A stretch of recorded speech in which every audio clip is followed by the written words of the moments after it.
حضرت امام علی رضی اللہ تعالیٰ عنہ کے فرامین: ہمیشہ اخلاق سے بات کرو، کیونکہ انسان پر سب سے زیادہ مصیبتیں اس کی اپنی زبان کی وجہ سے آتی ہیں۔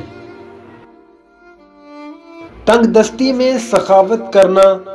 غصے میں سچ بولنا اور طاقت ہوتے ہوئے معاف کرنا افضل ترین نیکیوں میں سے ہے۔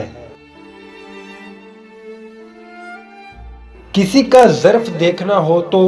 اسے عزت دو، فطرت دیکھنی ہو تو اسے آزادی دو، نیت دیکھنی ہو تو اسے قرض دو، خصلت دیکھنی ہو تو اس کے ساتھ کھانا کھاؤ، صبر دیکھنا ہو تو